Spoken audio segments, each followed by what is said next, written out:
Now let's talk about the function exchange. The command is XCH. So pretty much what it does is this function interchange the value of two registers. For instance, D20 and D40. Let's say that D20 equals 120 and D40 equals 240. After you execute the function, then these two values are going to exchange its value. So after you execute the function, D40, this number is going to transfer to the other, and the other is going to transfer to this number. So pretty much they're going to exchange values. And something that you need to be aware of is that most likely you want to use it in the pulse option, because if you use it on its regular on its regular option, every time that you execute the function for every scan, you're going to end up exchanging values. So on one scan is going to change it, next on the following scan is going to change it back and so forth. So if you hit a button, it's going to exchange it rapidly, and sometimes once you release the button, it's going to end up being end up having the same value.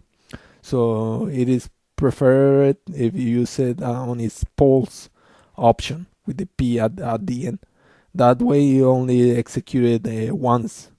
Once you activate it, it's going to be executed only for one scan of your PLC, for one pulse, and then it's going to stop. So that's why they recommended to use it on its P option. So let's do an example here. So first we're going to do this example without the P function, just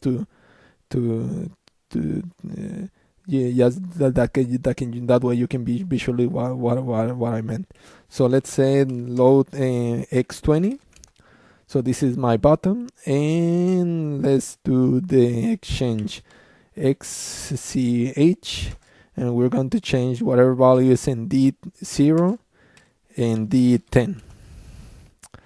So now let's compile and download it to the PLC.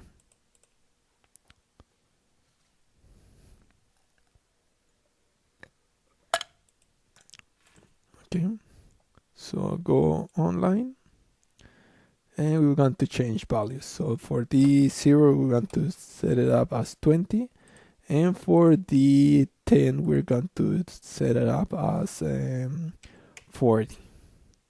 So whenever I press X20, they're going to exchange values. There you go. See, and this is what I meant by using use it as on its P on its pulse option with the P at the end. Because if I press the X20, it changes it. I press it again, it switches really fast, and sometimes it ends up having the same value. So even though I press it, it keeps the same value, because for every scan it changes it back. So if I press it for a millisecond, but that time this function is being executed like 5 times, so it ends up having the same value. So I press it, sometimes it ends up having the same value.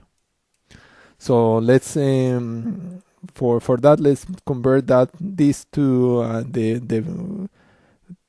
convert that to the P option. So we add P at the end. We delete that one, compile and download.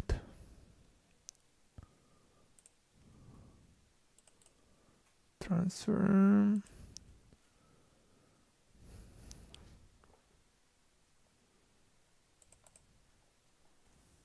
There you go. So now with the P option. So this function is going to execute it once for every time it's being activated. So let's go online. Let's set up the values. Let's make 50 and 100. 100. There we go. So now whenever I hit X20, it's going to change only once. So I press it and it changes. I release it and it keeps the same value. I press it again, change it. Press it again, change it. So see, every time I press it, it changes.